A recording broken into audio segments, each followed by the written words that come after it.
Better get your finger out, alright, and make sure that you get the fucking results. And if you get the results right and you stick in, I'll come and see you. Alright? I'll take you for a bit of lunch, or I'll come to your house or something, eh? We'll sit down and have a wee chat. Is that alright, mate? So you make sure you stick in, eh? Come on, don't fuck the job up.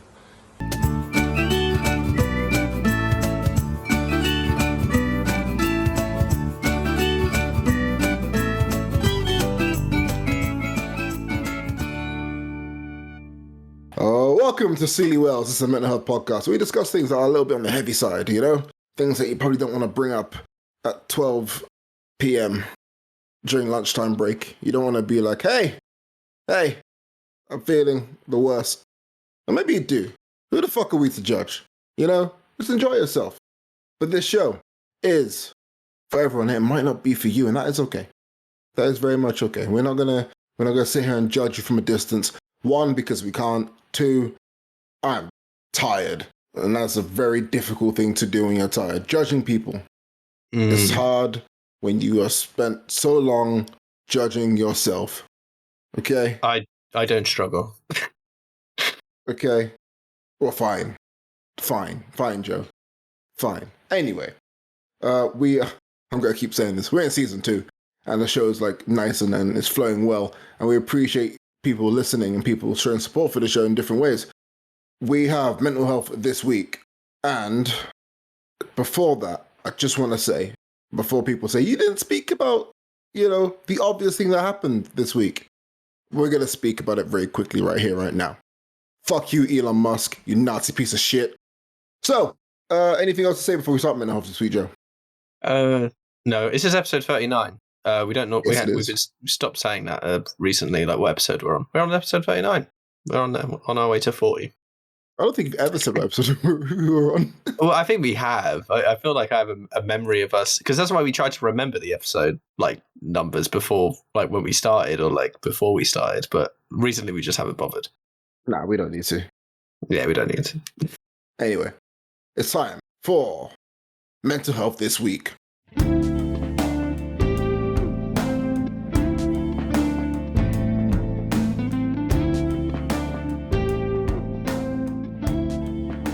Welcome to Mental Health This Week, a section of the show in which we discuss mental health news from, the past week and things from outside the week. But, things that are prevalent to us, to you, to the world this week. I'm going to kick things off with political news. I know I just said fuck Elon Musk, right? But guys, I'm going to take you to something happy from the world of the United States of America. And the reason why I'm saying it's happy is because I believe that we should, I guess not congratulate, not celebrate, but we should look at and maybe take a positive from the fact that the MAGA granny, who was a famous internet figure back in the 2020s for being one of the members of the attempted insurrection on the Capitol on January 6th, refused to accept Donald Trump's pardon for her actions on January 6th. Long story short, effectively, Donald Trump went, hey, I'm in office now, guys, so I'm going to pardon all these people who come from really bad sectors of society, like the Proud Boys, various other neo-Nazi groups, straight up, they're not even neo-Nazis, just straight Nazis, and anyone who decided to storm a government building, he pardoned them all. And a lot of them has been celebrating about it. One of them yelled, freedom, as if, he isn't a sack of shit. But Miss Hemphill has opted to take responsibility and say, hey, I'm not even in prison anymore, but I'm not going to take the pardon. We fucked up. We were in the wrong. We need to learn how to do better and be better. And I'm happy about that. That's it. Yeah, I didn't know about this. I didn't know much about her apart from what I had learned, apart from obviously when the storm on the Capitol happened. And I knew about this person named the MAGA granny. It was interesting reading over like the stuff that she sort of said about her experience coming out of this, her description of it as being a cult, the fact that she was apparently someone who was involved with like people with, addiction, with substance abuse, I believe it was. A substance abuse counselor, yeah. And that she used to have an addiction to alcohol, and then she really, and that, you know, in kind of over time, she kind of, maybe me and her come from a similar like logic in our minds of like comparing everything to like an addiction to alcohol or something, but that she found her like a relationship with, or not even just her relationship with, but like the ideology itself and how people relate to it, very similarly.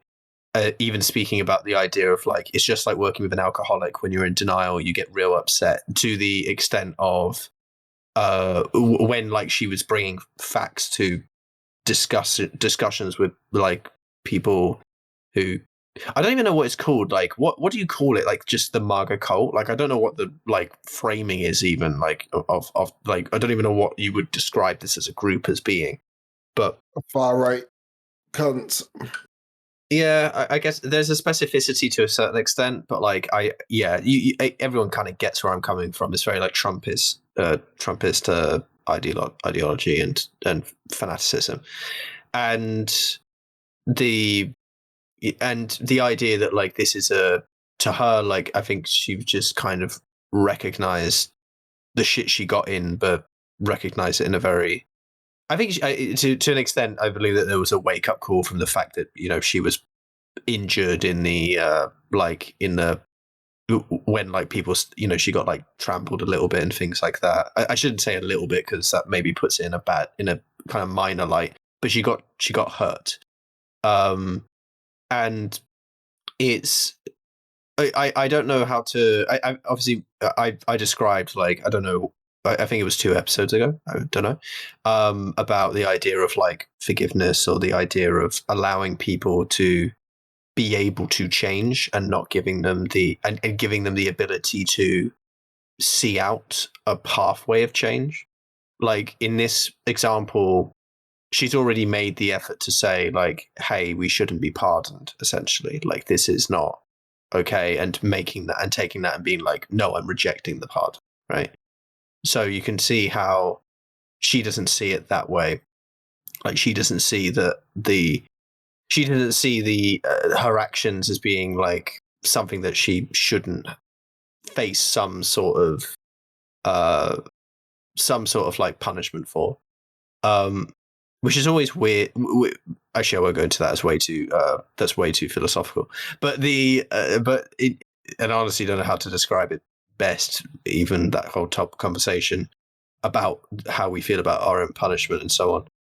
But it's clear that, like, you know, I hope that people have been open to her as an individual on this point.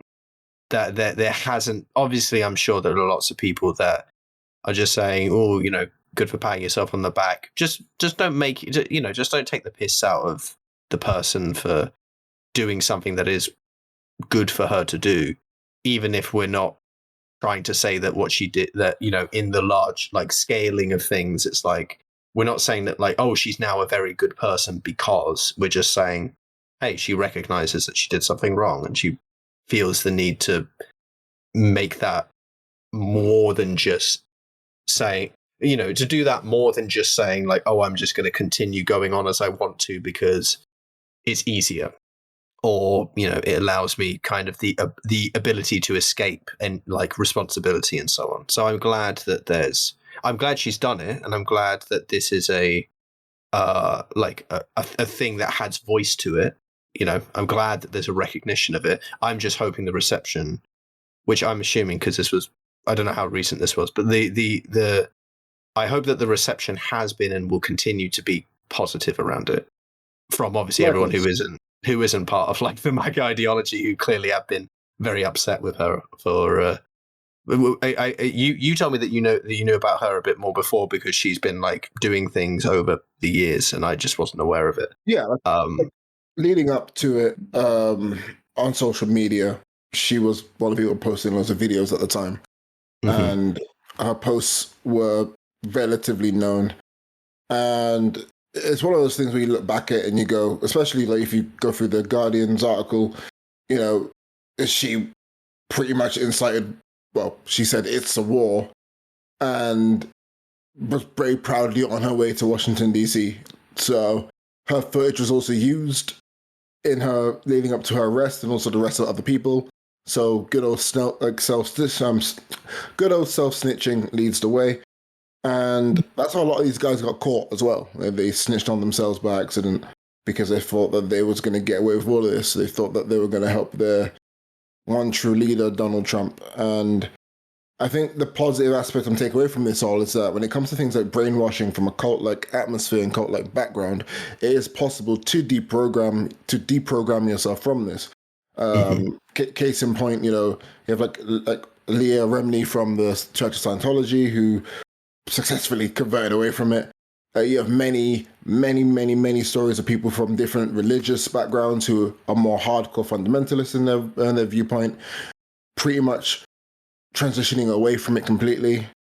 And this is another one where, given her age and her general profile, you thought that she was a goner, and she has gone, hey, no, I've come back from substance abuse. I've been sober since 1979. I'm 71. I can change my mind, So that is a major positive thing that we should take from it. And there'll be people who'd be like, hey, I can never forgive her, and yada. But then I always say this: if you are holding someone to account for the things that they did prior to it, you demand them to change, and they change, and then you look at them and say, well, that's not enough. Well, here you have someone who committed an act against her own country, was sentenced for it, did the time for it, was offered a chance to be seen as completely innocent in it, and said, no, I did something wrong. And I don't want people to make that same mistake. If you're still going to go, well, yeah, but you did it in the first place for that, then I would love to see all of the transgressions that you have committed in your life, and that people hold against you forever, because people do get better. And right now, she is doing better. Yeah, it also, to me, it just completely, if that's your reaction, it completely undermines at least my personal take on what the whole point, or what the major point of any sort of punishment system in place should be for. Because I always think of rehabilitation as always been the thing I care about most. That's always a very difficult subject, because obviously rehabilitated in what way, and is society able to also be rehabilitated as well, because society causes a lot of these issues in people. But the idea of like, hey, when you have like a very cut and dry case of someone does something bad and we know it's bad, can you see how you did something bad? And the idea of like, okay, let's provide someone the ability to come out of this with the ability to engage in society, and engage in society respecting the knowledge they have gained of what they have done. To me, like, that is the main purpose, outside of other reasons for punishment that are perfectly fine as well, but just are not my emphasis, certainly. So I think that you don't have to you don't have to welcome people with open arms. You just have to respect what they're doing. You just have to respect them as a human being and recognize them as a human being, and be willing to, unless you're very close to a murder. I'm not asking you to go and talk to the person, but I'm just saying recognize that someone does something, and we need to be able to allow them back into the fold of, just general existence in life, and not ostracize people and so on from people. You have to look at who, as well, if we go on the political route of this, the leaders of the Proud Boys have been released as well, and he was sentenced to, I think it was 22 years he was sentenced for, or 18 years, and that's a dangerous person who's just been let out, as well as multiple members of the Proud Boys who've been let out. And these are guys who have incited and will continue to incite hatred against people who are ethnic minorities, who, by the way, Enrique Tarrio is an ethnic minority, the dumb fuck. But hey, these are the things that we will now witness in the next 4 years. And why this is mental health mental health this week, it's quite simple. this stuff is impactful to our mental health. Being brainwashed, being led into a cult, and escaping from a cult is a big, big issue in the world of mental health, and we should be exploring those things. Anything else? Also, I was going to say, actually, just because we're talking about this in the form of a cult as well, which I'm not saying is bad or wrong or anything, but for kind of things alongside this, just look into discussions people have about Scientology and I think even some. I don't know. I don't feel comfortable talking about saying Mormonism in the same way, but I know some people have described Mormonism as a cult. But I think most importantly, Scientology is like the most clear one that people talk about. So just look for people's kind of discussions and talks about what it's like to come out of that. And obviously, there's like even more obscure ones that exist. The US apparently has a lot of them. So there are more like obscure forms of this that exist in just kind of all over. So if there's any more kind of interest in, what is it like to be in a cult? How does it feel? What's the kind of experience of you deprogramming? I love that word, which I've heard used in these kind of scenarios, in these discussions. These are interesting topics and probably worth learning about, because I'm not saying that this is the case, but I wouldn't be surprised if her experience as a counselor and also her experience with addiction may have meant that she kind of got round to realizing what she was in at some point. The fact that it happened at the time it did makes sense, because obviously these being kind of like shocked into the prison system and so on probably will make you think about these things more. But I wouldn't be surprised if like her ability to deprogram doesn't come from like a recognized history and a recognition that, oh, this kind of thing exists and I've gone through this process, or I see other people go through this process of trying to, affect themselves and change. And I see, and it allows her the ability to do so herself. I just think if you understand a little bit about how cults work, and if you understand, it's a bit like learning about abuse, right? It does help you to recognize when you're in a toxic environment just by listening to people talk about what it's like to be in those environments. So yeah, just have a look around for stuff like that. Yeah. Up next, we have ADHD and music. The next two all ADHD based, but we'll go with the lighter one here with ADHD and music. This is I posted the link originally, and then you delved deeper, and I like the delving that you did. So here's a shovel. Dig deeper for us, Joe. There was like a Vice, I think it was Vice, right, article that said something, but basically was just saying that like, oh, ADHD and music might be good for people with ADHD, which was very unsatisfying for me. But also like the whole topic has made sense to me, and I asked you even about like how you felt about this, and you sort of said yes. And this is something that's kind of at least been I've noticed in lots of people as well, like people who have ADHD, what they tend to be like, or what they tend to enjoy, and so on, when they tend to feel most productive and other sorts of things. So there is what's called a systematic review. Systematic reviews are very important in. I'll just read out the name. Sorry, just to be clear of this, as that we'll put the link for this. But exploring the intersection of ADHD and music, a systematic review. The systematic review part is really important because a systematic review, for those who don't know, is essentially it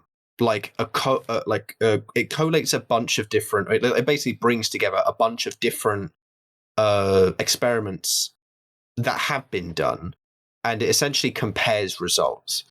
So the reason why this is important is because so what this is not an experiment on its own, right? Like if you read this and you were looking for, and you see like, oh, there's like a methods bit and a results bit and a discussion and conclusion, and you would think that it all works the same. But like the methods, for example, is how did we find what did we choose to pick in terms of like, articles or journals and things like that. So it's a very, very different style, although there's lots and lots of similarities in terms of like significance and so. Anyway, I'm getting a bit too technical here. The main thing is that by doing this, it does what is really kind of recommended and necessary in science, which is when you have like kind of newer ideas being looked at, that it's easy to have a bunch of different experiments that all kind of say like what part of the elephant is without having any idea about what the elephant actually feels like. If you know the old sort of adage about like the blindfolded or the blind philosophers or whatever you call them, all touching a part of the elephant, like the ear, the trunk, and the tail, and the hide or whatever, and they all come up with some explanation of what the elephant is based upon the one thing that they touch. But the systematic review is basically taking all of that and then making the elephant out of it, or trying to, because they're all such weird and different aspects of the creature. And it's kind of a similar aspect of like, hey, how much of this? But in this case, it's more like, okay, how much of this overlaps? How much of this seems to contradict one another? What are there reasons in terms of methodology? Are there reasons in terms of X, Y, Z? It happens to, there seems to be relatively high overlap across different things, and it talks about lots of the limitations. So I won't go over all of them. But it puts in its limitations largely in terms of what experiments it had available to it to be able to use. But this came out very recently. This came out this month. The main two things that it kind of looks at is music, or actually I guess it's free, but it's music, like teaching music and music therapy, and then the aspect of listening to music while doing other things. So this would be you're doing an essay while you're listening to music kind of thing, like the music listening side. And the other side is more like as a therapy, or just teaching music in order, and seeing if there is like kind of an effect over time from that. And it turns out that like overall there seems to be positive correlations. It's not causation by any means or anything like that, which, I mean, you're not necessarily expecting that, but there's definitely kind of a correlation that seems to exist. And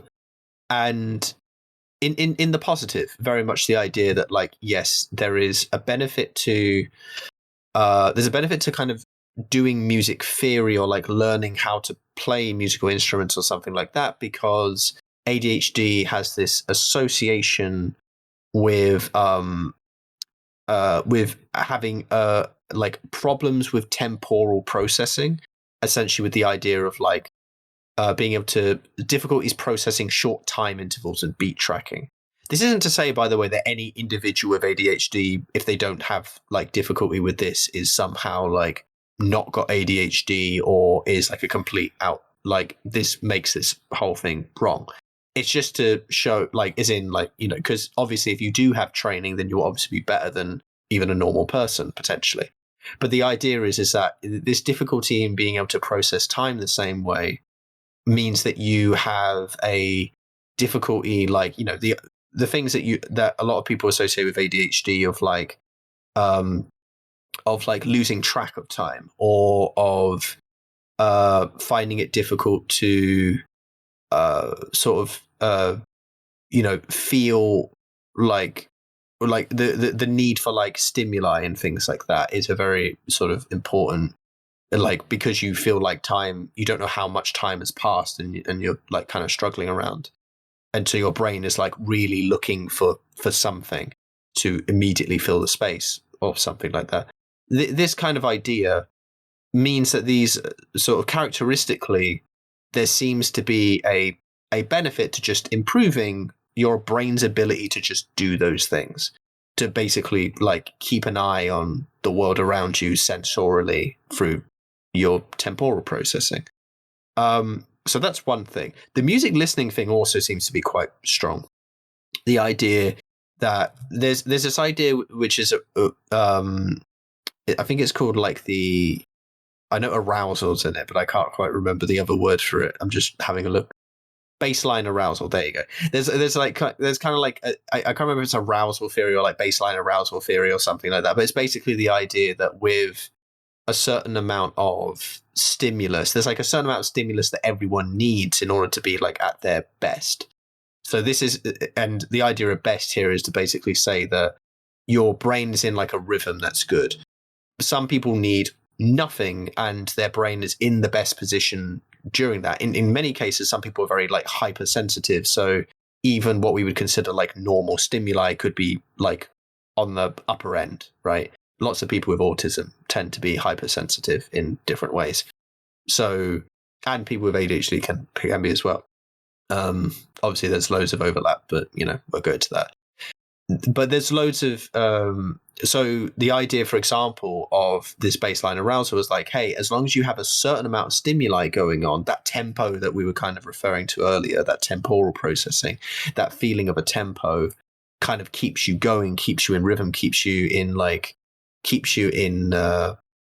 step, if you know what I mean. So suddenly your productivity and your flow is then kind of hitting that step, and can also explain why to a certain extent, like why certain music might be good for particular people. Just on the base, like if we're going outside of this for a second, might even explain why certain music is preferable in certain situations at the very least. Why someone who might really like something but not want that kind of music in lots of different scenarios, just because there's a certain like rhythm that they're trying to kind of attain without necessarily realizing that it's affecting the way that they feel in their brain. I know that there's been, for example, like there's been lots of like lots of experiments have been done because for shops, for example, because of course though when the psychology was becoming like really, really big as like a study and became very much like commercially like involved, the idea of like, oh, can we get customers to buy more? Can we get our workers to work harder? And the idea of having music in the background that, like, if they played higher frequency music, like, if they played music with a higher BPM, that people tend to scan at the checkout more to the rhythm, as a result, and things like that. It's a very kind of like natural phenomenon. So you can see how perhaps if you have issues with that this would then appropriately help you to perform better. And this is interesting because historically the accepted ideas is that people with ADHD just perform better in environments with reduced distractions. But just to quote, our review indicates that listening to music before or during a task can improve performance in a range of domains more effectively than silence. So it's not. So it tends to be this idea that, like, for something like music, for example, which while being a stimuli is a very kind of consistent, recognizable stimuli that kind of makes sense and like fits. I don't know what you would describe it as, but like it fits a flow, if you know what I mean. That distraction or like just pure stimulus in and of itself doesn't. Like if you're in a city, hearing like a beeping car is not doesn't necessarily follow a kind of rhythm, a beat, a feeling. You can't expect it to happen just before it's going to happen without seeing the situation. So when you're just walking around and you hear random stuff, or if you're on a bus and you're going along and you're in a conversation with someone, and then suddenly you hear the announcer, go on and say, the next stop is, I feel bad because I feel like I'm forgetting like what it's like to be in London now, but the next stop is Nag's Head or something. I don't know. And then that's kind of like, even though that's going to happen at some point, it's easy to kind of like lose in the moment where you are and like the time period you're in and so on. And that suddenly comes in. I have friends who, very specifically, I have friends with ADHD who have that problem when they travel, of like being on a train or a bus or something like that and hearing announcements and it bothering them. So I think to me it makes a lot of sense, and like having read over it, it makes a ton of sense in terms of like music therapy.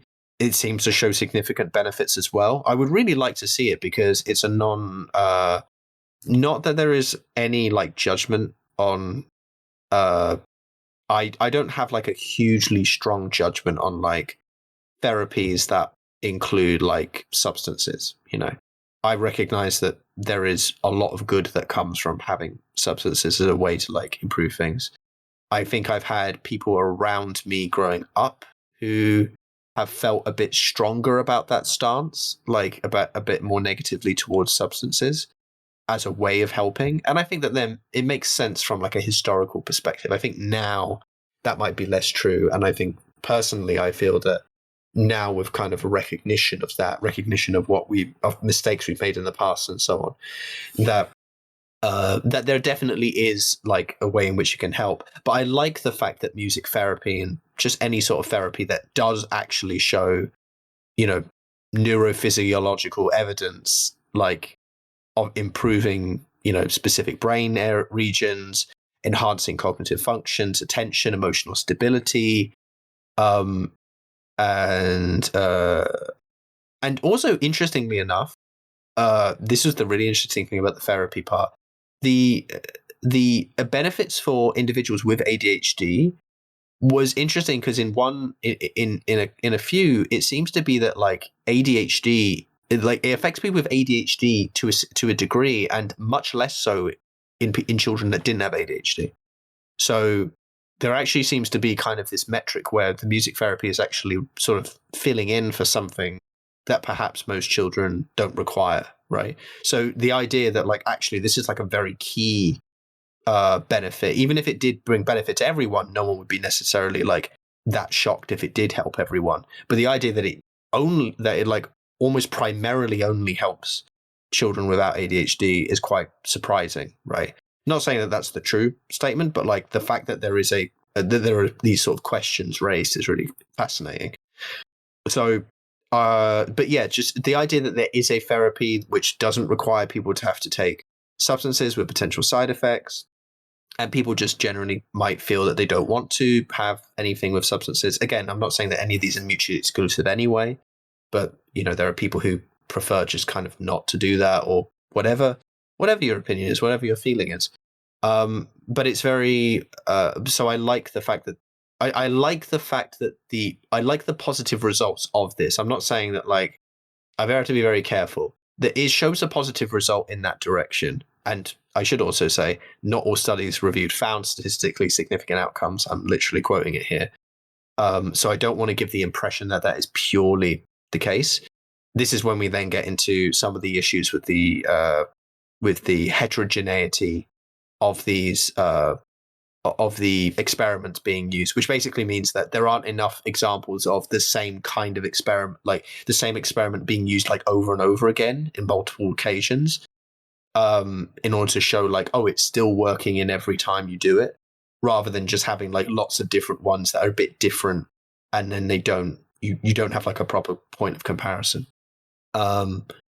So yeah, sorry, that was a very long discussion about all of this, but yeah, like I feel positively about some of the findings of this, and certainly the fact that this is a collated evidence from long period of time. It includes lots of stuff from 2024 all the way back to, God, I had the number down, but like back to the 19. It takes in a lot. Basically, it takes in many like years of research, and some of which is like taken with the understanding that at certain points they didn't have certain information, other points they did.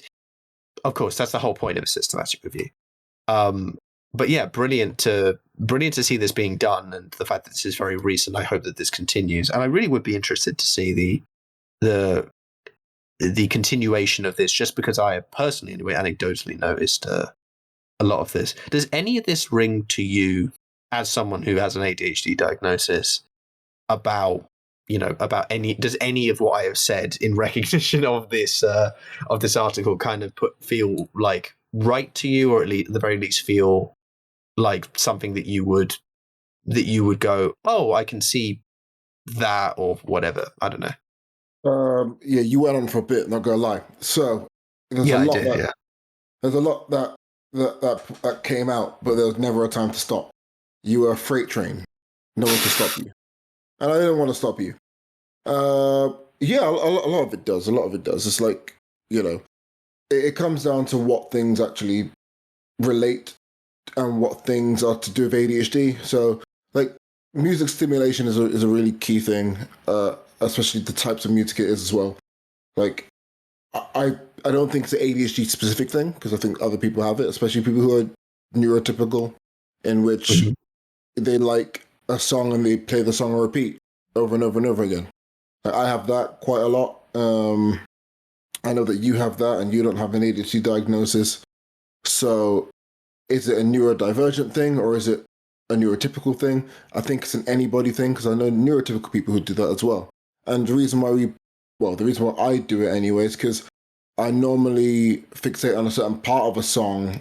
So then I end up listening to the whole song anyway. And there's a feeling of, I don't know, gratification of hearing that part of the song. Like right now, that song for me is Pine by the band Lastel. I really enjoy the opening bit. I'm not going to sing it, just listen to the song. And as a crescendo into like a harmony between the heavy screaming singer and the main vocalist is also the drummer. So then I love hearing that. And that provides me a stimulation that, you effectively always seek. And there's loads of things like Rainbow Kitten Surprises song, Lady Lie has a very long harmony that for about 2.5 months straight, I would listen to that song on repeat. So yeah, a lot of this stuff is very relevant. And I wish that we could do more things with music. Like at the school that I work at, we always have on calming music, and it's meant to be sensory-based music. It is literally just things like it's instrumental style soothing music where it's like hums, and the videos will have like turtles swimming in the ocean, and it's very empty in a way. So it's just like this is slow music meant to bring you down, meant to make you feel calm, and it drives me up the wall. Mm. It actually absolutely drives me up the wall, and I have to put it on quite a lot. And I've actually decided to tweak it now, and I put on lo-fi hip hop beats instead, and I've seen slightly more like when they're doing things like reading. I've noticed that there's more of a drive to read. When the calming music is on, I think there's a relation with we get to do whatever we want.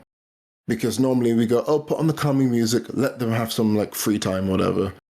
But now there's like a beat to it. There's something more, there's a higher tempo. They actually want to do things.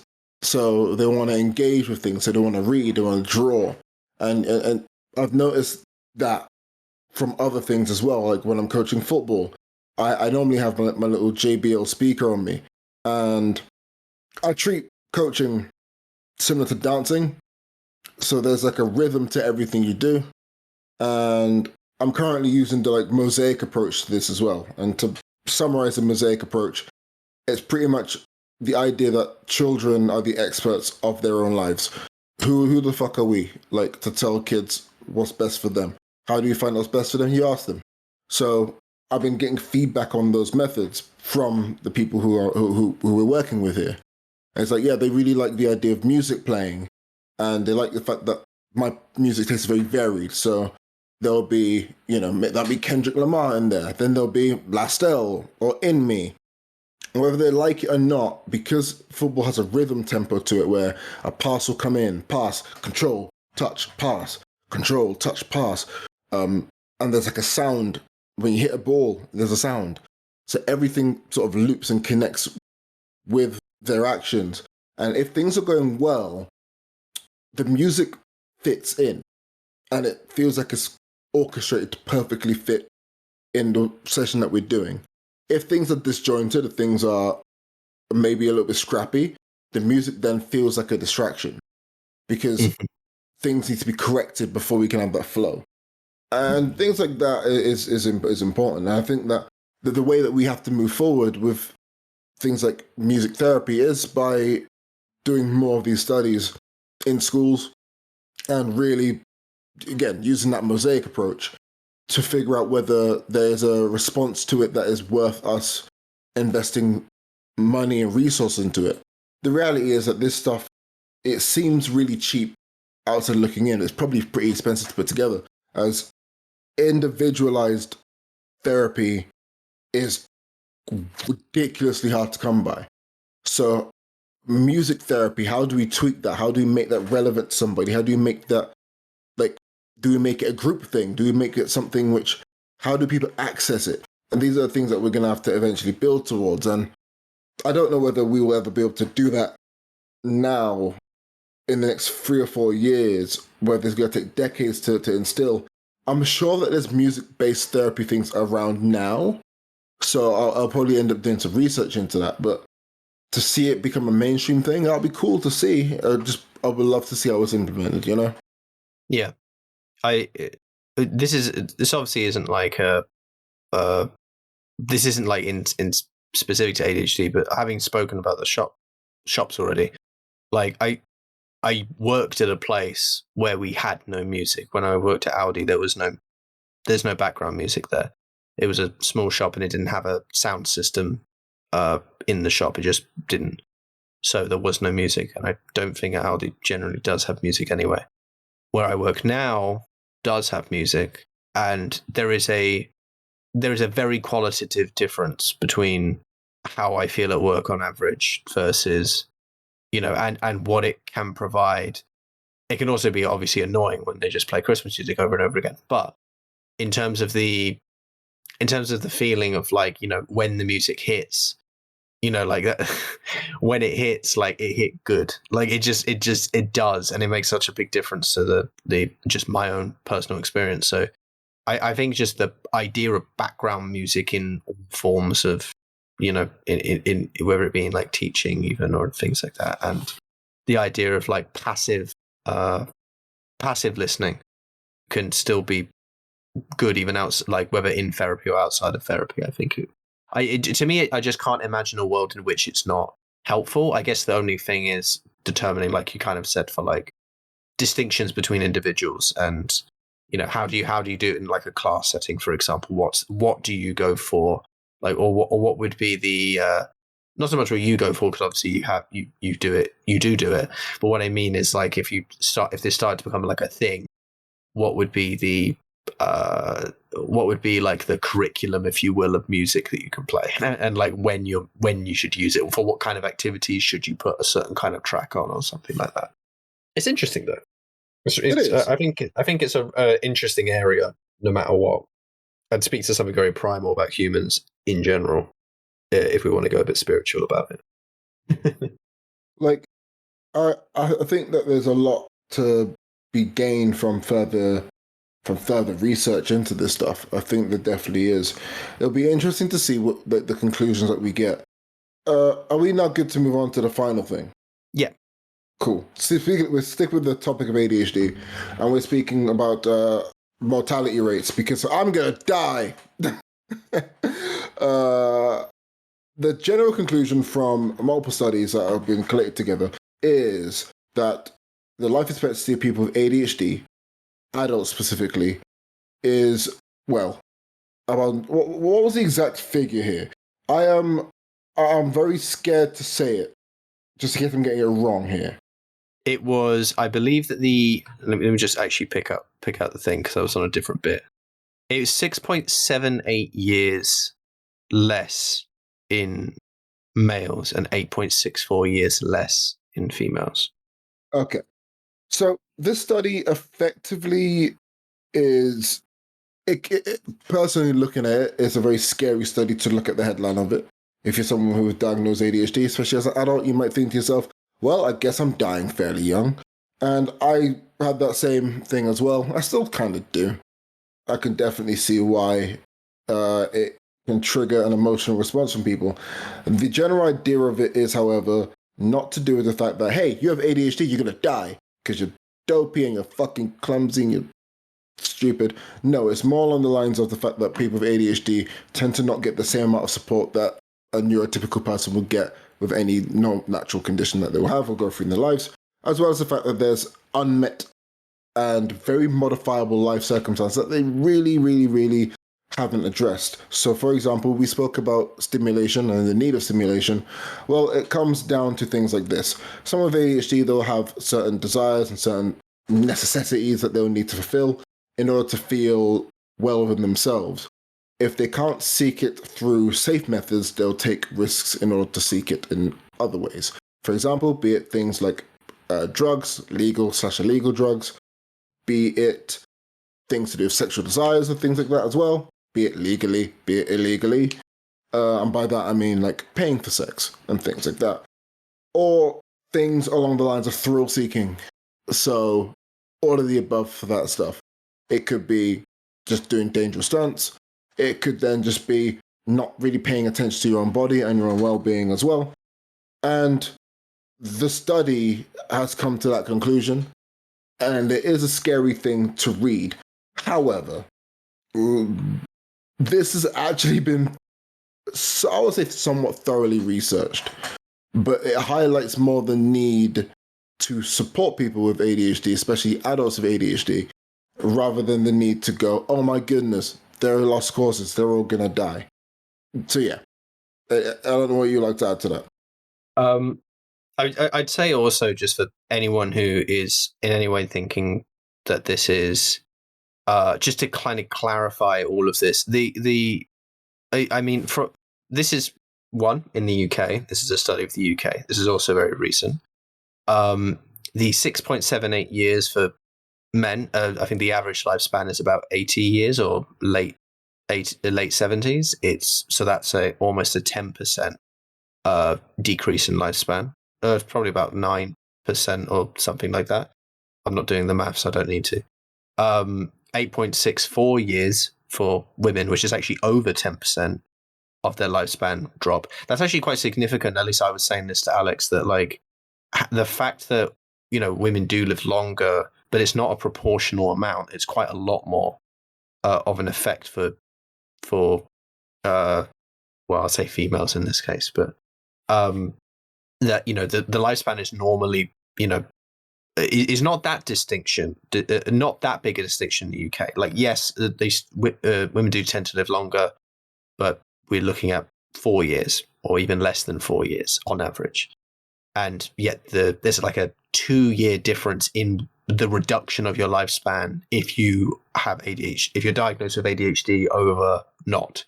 So this is quite a significant effect. This at least seems to say that the effect of ADHD is quite a grand one. Like, we're not talking about like a very minor thing. And of course, to be very clear, you know, ADHD is not causing you, we're not saying, it's not like smoking or anything like that. It's not causing you to live a shorter life. It doesn't work that way.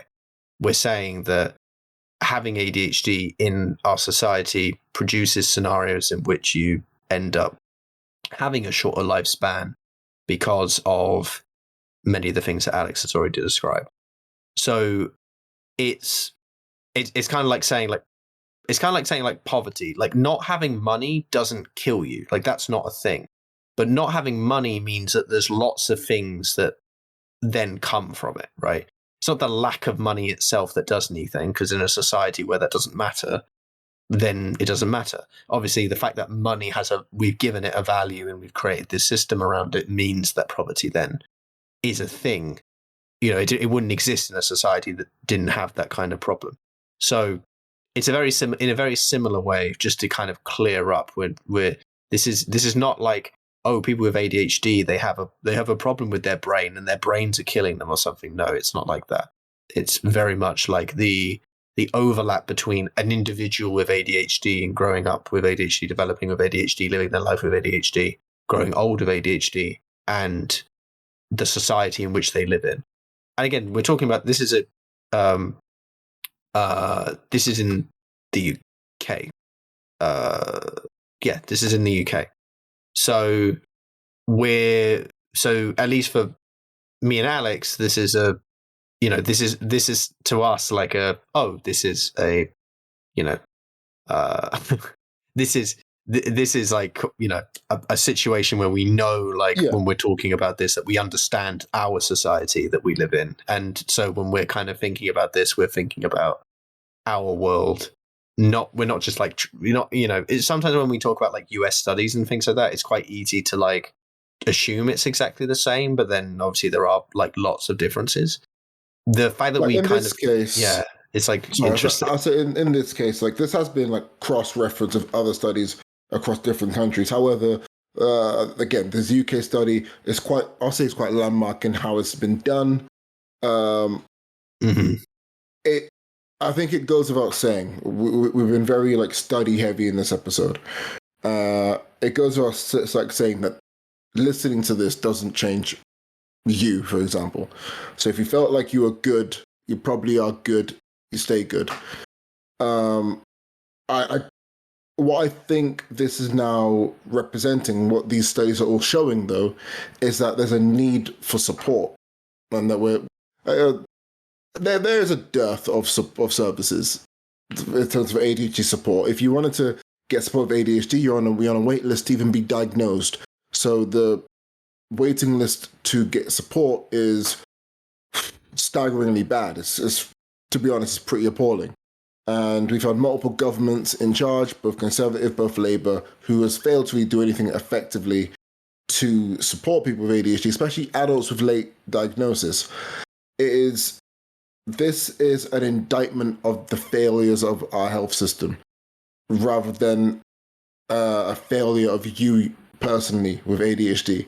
There's not much you can really do. If you're fine, you're fine.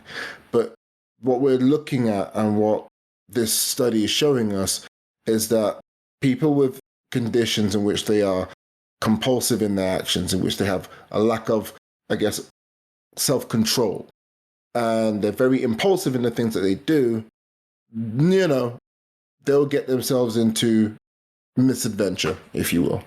They'll get themselves into situations in which the chances of not surviving rises. So we now need to look into how we can stop this and how we can support those people.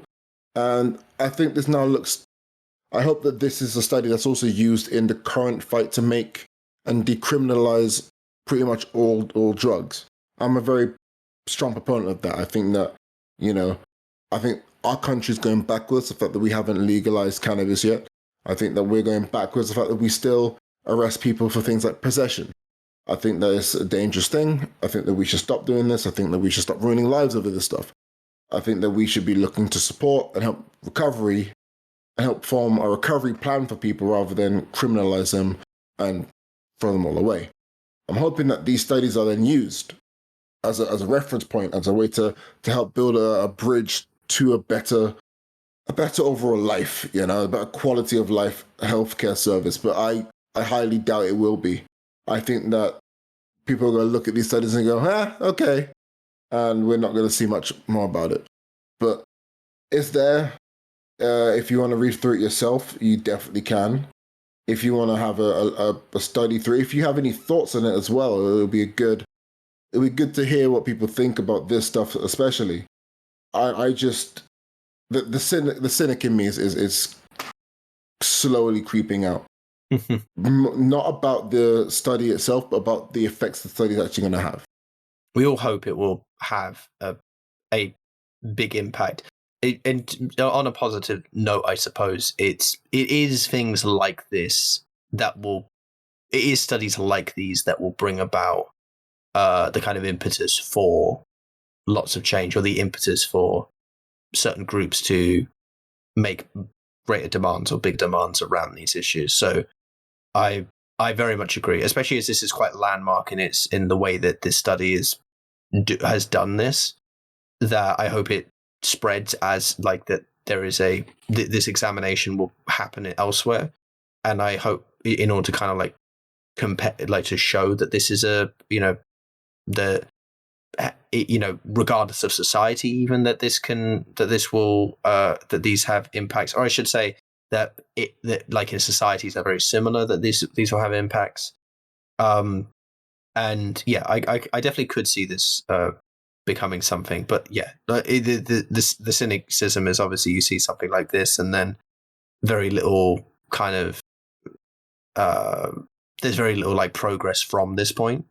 But I guess you only need one of these to kind of spark a large movement or a large kind of like push for like bills or whatever. Again, the political environment very much matters for whether or not it's somewhat arbitrary in that sense, or very like random as to like whether or not it gets through to those moments. But these will exist for a while, and there'll be people coming back to this. Hopefully this will get hopefully that people will agree that this is useful, and they'll use this in other studies that they've made, and at least it'll push like more experimentation and stuff around it. So hopefully we'll find out. The only way to find out is to get in a fucking spaceship and go to the future. In the meantime, we'll wait patiently and see what happens from there. It's now time for the journal.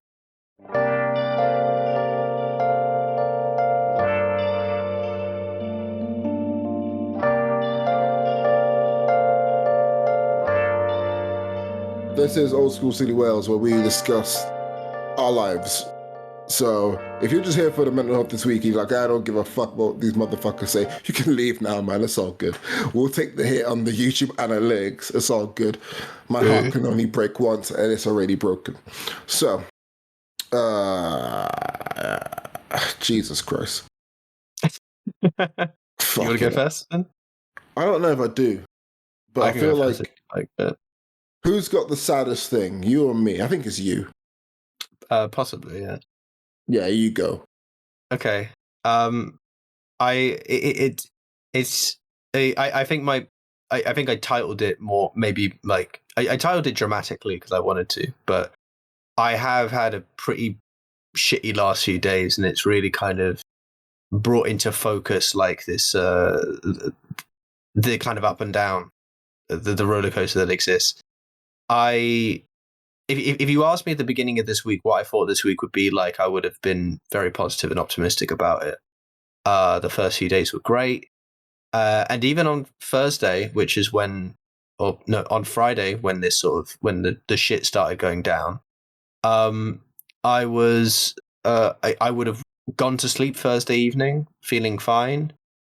My work week was about to start and I still would have been like, yeah, it's all good. It's all good. And then I happened to apparently I didn't plug my phone in, or something happened like that, and it completely and it just meant my phone ran out of charge, so I didn't wake up on time, and I woke up late, and I ended up kind of going into work late, which really sucked. I don't know why, but just like it really kind of like put me down in that respect. But then kind of in all seriousness, like that wasn't really like the major thing. The reality was that work was shit. So that first thing happened, I felt bad, but then it kind of really affected the feeling of how my personal benefit to society, or my personal like sense of who I am, my sense of value of myself or whatever. And then it ended up being that, the last 3 days have been the shittest days at work for a long time. Probably like the first week of January was decently bad, but this is probably like but that was because of like a kind of illness thing of like my ear, right, and pain and all that. And I just had the last few days just felt absolutely awful, really shit at work. It's unfortunate. We'd been making lots of like kind of positive strides in terms of things were going well. Stuff was being done when it needed to be, and it meant that my work could at least be done properly. And it meant that, I got kind of used to, if that makes sense, to actually like getting the job done and getting it done on time, and like feeling and feeling like we had a system running that worked. I think that genuinely got me it got me in a really bad mood to kind of find it just completely fall apart. And I mean, there were still issues, but we managed to get stuff done. And the fact that now we've lost even that bit and the old issues still haven't been fixed really did get me down. So I sort of titled this around the idea of like facing challenges in a low mood. I think the reflection on this period, because again, this is only a very short period that I can describe, my reflection came when I realized that it wasn't just that shit's been bad at work or whatever, because I realized that there are so many times where shit's bad at work and it really doesn't bother me. And it, and all of this, it's the fact that, yes, this is, I've described it already that like I've been having SAD this month and I've been experiencing it. But like I said, like the last 2 weeks and period of time have actually felt pretty good, like despite that. And it's facing kind of like stressful challenges or like things that make your life harder. It's like the threshold for what like causes you the most, like causes you to go into spirals, at least for me, is much like lower during a period of like, when I might have like SAD, like at this point and going into February. Even though the days are getting longer, it's like I've lived long enough in the darkness now that it's really getting on my sort of ability to like mentally like kind of get myself in order. And as when things are going well, I've said this like multiple times over like the entirety of this podcast, like when things are going well, it feels kind of easy. And when it doesn't go well, suddenly everything falls out of whack. Like everything that I wanted to do. I've been wanting to get my haircut done for essentially over a month now. And I literally have not done it because I cannot get myself organized to do anything.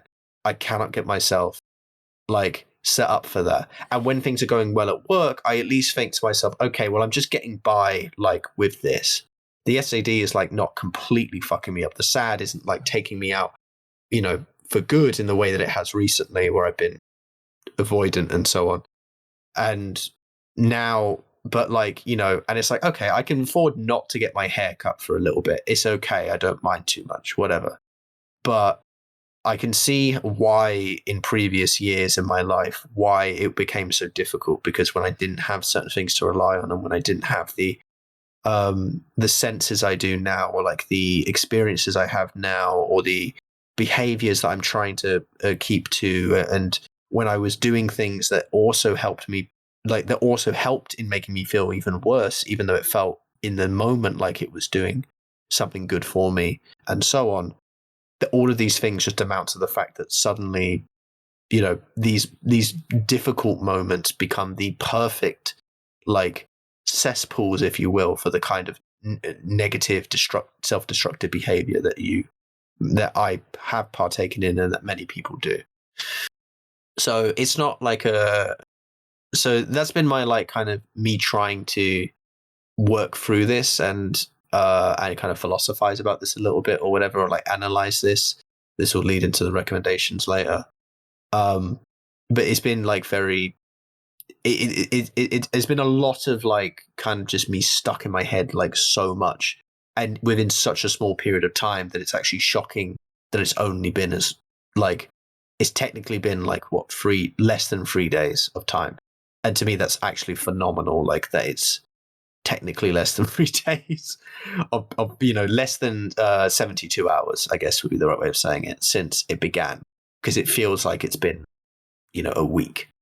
So yeah, that's me. Nothing to really like add beyond that, more that other than just I know that this will eventually end, and I'm looking forward to that happening over the next few days, and I will try my best to kind of like make that happen. I'll try my best to actually act in ways that will hopefully reduce it. And even thinking about when I spoke to you earlier and you said "love you" on the phone, and me just have literally I was stressing so much at work today, and then I remembered the conversation, you saying that, and thinking, okay, it doesn't matter, it's okay, and it's the only thing that stopped me from like, I don't know, running over a small child with my trolley or something like that. But I speak for myself. I do not speak for Tesco legally. Just want to say that. Anyway, But I speak for Tesco. Yeah. Yeah, I don't know. It's been like a I don't know, man. I think I'm in a state where like it's things never feel like they're going well until I look back and go, hey, it's not that bad. I don't really have that time to have that moment of self-reflection.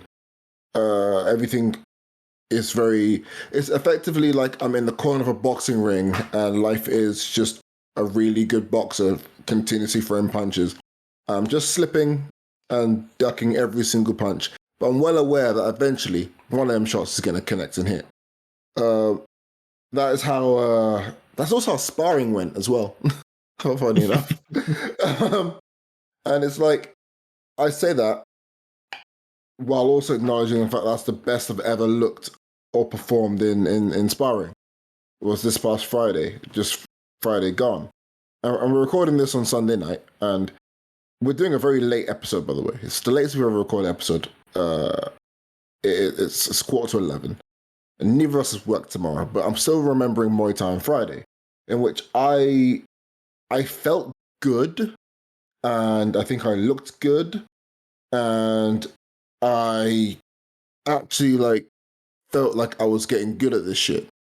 Even sparred with my coach, and I said like, "Hey, any feedback?" Which must annoy people because I'm always asking for things to do better, and I know I sound like a 17-year-old youth footballer when I do it. You wouldn't think I'm 27, but like I'm older. I want to fight soon. I need to get to a certain level, so I have to keep improving every single time I go to a session. There's an element of pressure on myself, but I have to have that pressure. That is just the reality of the situation that I'm in. And it's super, super easy to lose track of that and lose focus of that and lose focus of the fact that you're having fun as well. But hearing my coach say, good, and that was it. Yeah, that's a very, I'll say it's a very big thumbs up that I wasn't expecting to get, and we'll take it. We'll take it. It's a lot. There's a lot of like, it's very difficult to even, I don't even discuss Muay Thai properly with people because I'm very, everyone hates my mindset when it comes to things like competition and things like that. It's like, hey, I'm probably going to lose. You can't say you're going to lose. Shut the fuck up. I can say whatever the fuck I want. Like, like, if you have that mindset, then you're definitely going to lose. Yeah, sure. Like, it's very difficult to have people hypothesize about your mindset of a possible fight that may or may not ever happen down the road. And already people are experts in sports psychology. And if anyone's going to be expert in sports psychology, it's probably going to be me, given what I'm studying, Yeah. So it's quite funny hearing like people be like, well, if your mindset is like, I'm telling you right now, you can get yourself up in the morning for the things that you love so much and you say you love so much. Like, you say you love football, but you can't even get up to play football in the morning, man. Come on. Like, it's I get it. There's a trope in the world which says if you love something and you want to be good at something, you have to think positively about something. I'm here to tell you right now that I think for some people, that's just straight up bullshit, if you go in something with the objective of going, hey, I want to win, but I also realize that I might not win this one, I think you end up leaving knowing full well that if you do lose, hey, you're mentally prepared for the heartbreak that comes with it. It's still going to suck. You're still going to hate yourself, but you were aware of the risks and you're not going to suffer that ego death that we see sports stars suffer when they have a big defeat in which their whole world shatters around them. Like, there's something commendable about combat sport athletes who get completely starched, I mean like KO'd, and they're able to get up and go, yeah, the other guy won. I was shit. I thought I tried my best. Or I did try my best, but I was just second best, and that's okay. It's super commendable to be able to do that. And it's wild when you think about the fact that there's people who have never gotten in a ring, never gotten even close to, and the first thing that they think about is, well, if you had just done this, nah. Sometimes you gotta come up against a motherfucker who is just like Ultra Instinct Goku, and that is A-okay. You know? Yeah. But yeah, there's a lot of I don't even I think outside of the show, I don't think I've actually mentioned Muay Thai to anybody for that very reason, because you end up getting the, oh, but what about like CTE and all that stuff? Well, you know, I think when it comes to concussive trauma, I think I'll be okay. You know, I think I'm going to be okay. But how do you know? Everyone's a fucking expert. It's like, come on. What I now do, I say, hey, we should do some pads. And the first thing that I get back is, oh, I don't want to get hit in the head. And that is the measuring stick. If I say, let's do some pads, and you say you don't want to get hit in the head, that's why I know you don't know what's going on. As when you're doing pad work, I'm holding things for you to hit. So that is a good way for me to de-stress when I'm talking to certain people, because that way I go, hey, I realize, oh, just like kids, adults can say the darnest things, and that's okay. I like that a form of de-stress is of de-stressing is finding an opportunity to dismiss someone through asking them something. Exactly. And just having a terrible response. Yeah, I see what you mean. Like, I look at it like this, okay? You deal with like a really angry guy who's like a racist, and you like he's there saying, "You fucking nigger this, you fucking nigger that," and then like you want to hit him, and then he goes, "I remember back in the '60s, we used to fucking try and kill you, fucking," and he's stumbling over his words. You look at him, and you start to realize, shit, he's a really bad guy, but he could barely speak the language he's fighting so hard to protect. And he can barely function in the country that he's apparently willing to die for in the eyes of being a patriot and in the guise of being a patriot. And you end up just feeling sorry for them. And you end up just thinking to yourself, do you know what? Yeah, you've called me awful names, but at least when I wake up in the morning, I am not you. And then you just go on with your day. I liked so much of what you said. I loved it. Yeah. Now to overanalyze an advert. Let's do that. So I saw the Skittles advert, the one in which the guy touches everything and it turns into Skittles. Great advert. I'll link it in the description below. It's so iconic. Now I feel like there's probably thousands of essay YouTubers who've delved into this. I haven't seen any of their videos, but I feel like I want to do it anyway. Okay? I don't know why. I saw that advert and he touched the table in frustration. He slammed on the table and it fell apart. And for some reason, I fell apart too. I turned into Skittles. I am a Skittle. Okay? I think that advert brought out something in me of the idea that everything I touch turns to shit. And the general concept of whatever you are next to breaks and it deforms and it falls and it fails. And the constant idea that you bring failure to people. And the idea of Skittles being something is like, hey, that's not entirely true. Look, people are enjoying what you do, but you're not seeing the overall gift because you see all the negative effects of it. And you only live the negative effects. You only feel the negative effects, but you don't really get a chance to sit back and go, hey, there's people eating my fucking Skittles. And like, they're happy enough. And it's like, what else? Like, what is life, you know? You start asking yourself these questions. Like the philosophy bros, that's what we are now.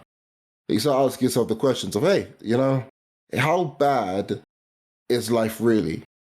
And are we doing things and are people around us happy that we exist? And do they want us to keep existing?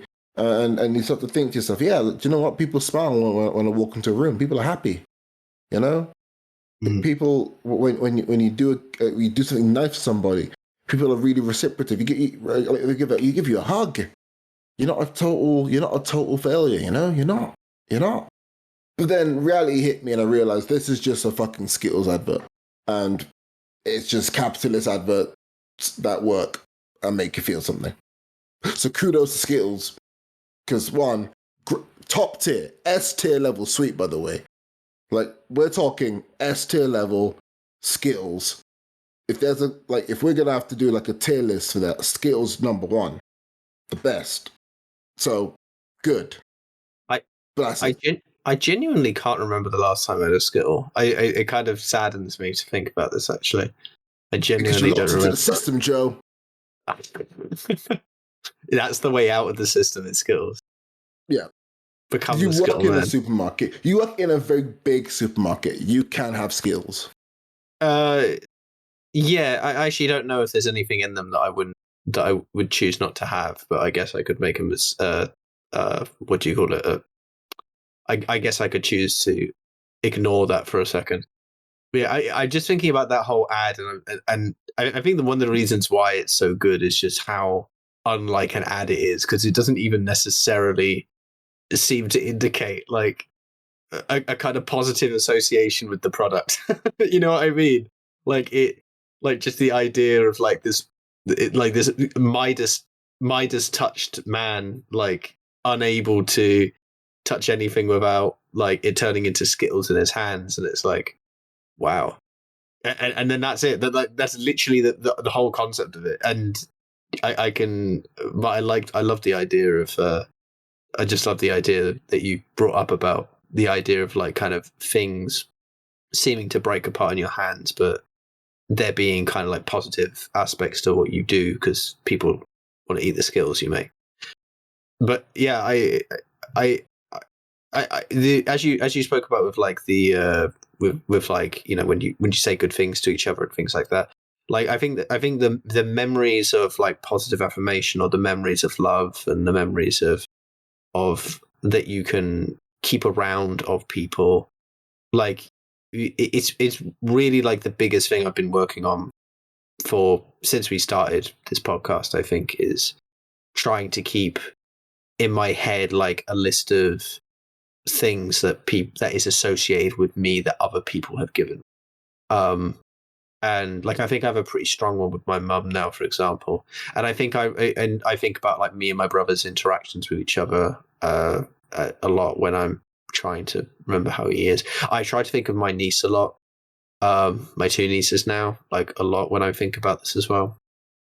And like these kind of just like forms of connection with other people and so on, and like trying to and using them essentially as like ways to ground yourself, you know, like recognizing that you aren't like kind of this like you aren't this dandelion seed, you know, in the wind just being blown wherever the fuck it takes you in your emotional turmoil, but rather that you are, you know, attached to something quite physically strong, and you're not just going to be taken away so easily.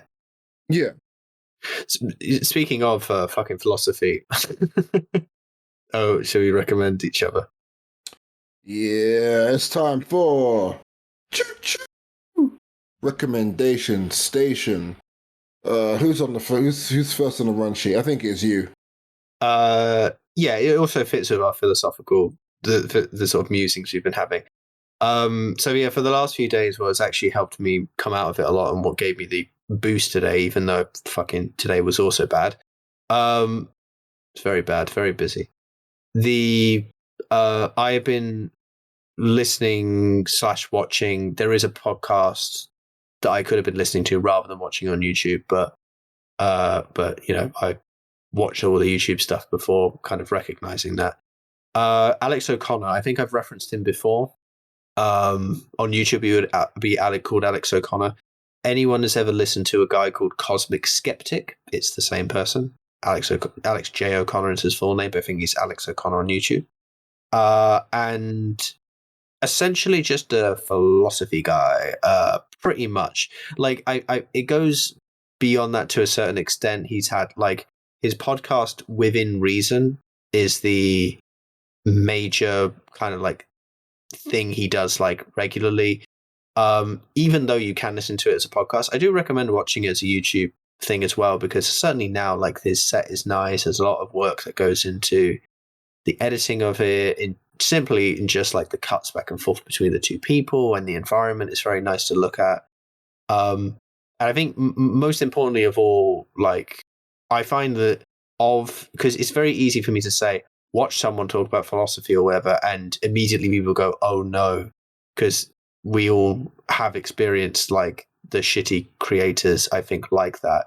I think Alex O'Connor might be like superbly unique in that he, I think, is one of the only people who who I think goes sort of out of his way to not be one of those shitheads. And importantly, is actually it like works very much in the opposite way. I can't vouch for all of the content that has ever existed in relation to Alex O'Connor and Cosmic Skeptic. I used to watch stuff that he, years and years and years ago when he started out, and it's different content to the way it is now, largely.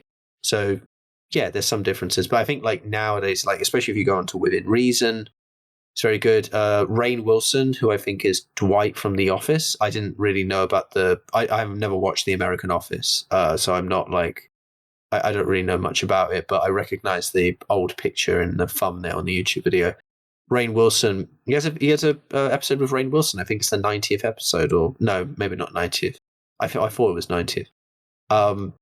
And Rainn Wilson had lots to say about like spirituality and his relationship to God and other sorts of things, which I thought was really, and just the relationship and the idea of God and things like that, which was fascinating.